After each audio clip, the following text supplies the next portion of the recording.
This avalanche safety report is brought to you by MTN-TV. Learn more at MTN-TV.com.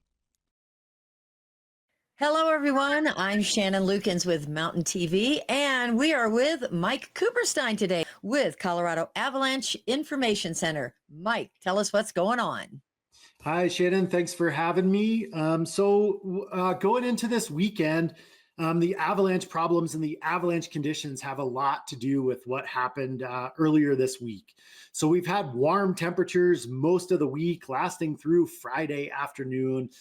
We've seen a lot of sun on a lot of slopes. So low elevation slopes, below tree line slopes, places lower than about 11,000 feet, and especially on the southern side of the compass, southeast, south, and southwest facing slopes have had a lot of sun, and we've had water moving through the snowpack. So as the water moves down through the snowpack, it breaks the bonds between the crystals, and we see a lot of avalanche activity.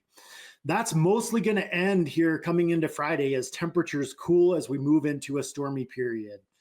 So as that water in the snowpack starts to freeze up and solidify, we're going to get a strengthening of the snowpack on those places that saw a lot of sun. And those areas are going to get a little bit stronger here coming into the weekend. We do have snow in the forecast. It's going to start sometime midday on Friday, and it's going to last through most of the week. We have a pretty progressive pattern here. We could see feet of snow over the next 7 days in Colorado. So over the weekend, most of the snow is going to be concentrated north of I-70. The Steamboat area is going to be favored the most. As we move into this stormy period, we're going to transition from that more spring-like conditions to back to winter again. And as we do that, we need to start thinking about wintry avalanche problems. So we're going to see snow, we're going to see wind.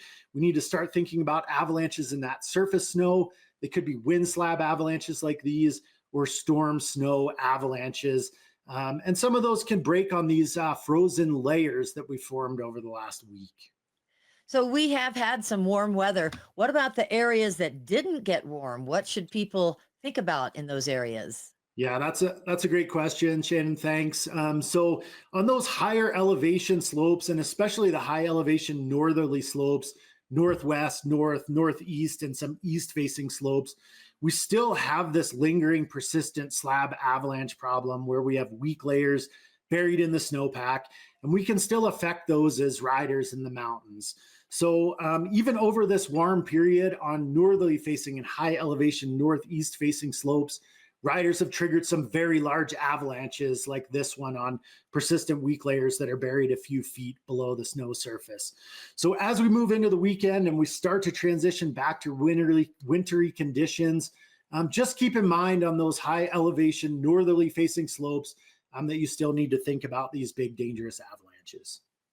Okay, well, thank you, Mike. And remember, always check the CAIC website, right? Yes, every time before you go into the field, especially when conditions are changing like they do here in the spring, it's a really good idea to check the website. We'll give you the most up-to-date conditions.